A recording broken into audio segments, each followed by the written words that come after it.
జగన్ హయాంలో అభివృద్ధి నిధులు అడిగి గొంతు బొంగురుపోయిందని కానీ నిధులు రాలేదన్నారు నెల్లూరు రూరల్ ఎమ్మెల్యే కోటంరెడ్డి శ్రీధర్ రెడ్డి.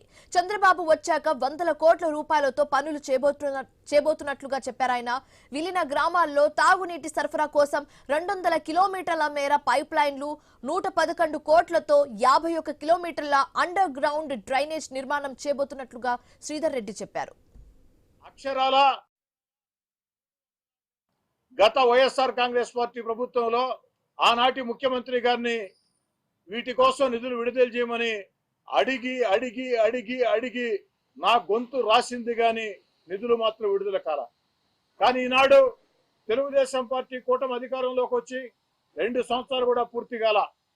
ఇప్పటికే నెల్లూరు రూరల్ నియోజకవర్గంలో అక్షరాల 370 కోట్ల రూపాయలతో అభివృద్ధి పనులు సాగుతూ ఉన్నాయి. దాదాపుగా చాలా వరకు పూర్తయిని, కొన్ని కొనసాగుతూ ఉన్నాయి. 370 కోట్లు చంద్రబాబు నాయుడు గారు ముఖ్యమంత్రిగా తెలుగుదేశం పార్టీ కూటమి అధికారంలోకి వచ్చిన తర్వాత నెల్లూరు రూరల్ నియోజకవర్గంలో వివిధ శాఖల కింద అక్షరాల 370 కోట్ల రూపాయలు.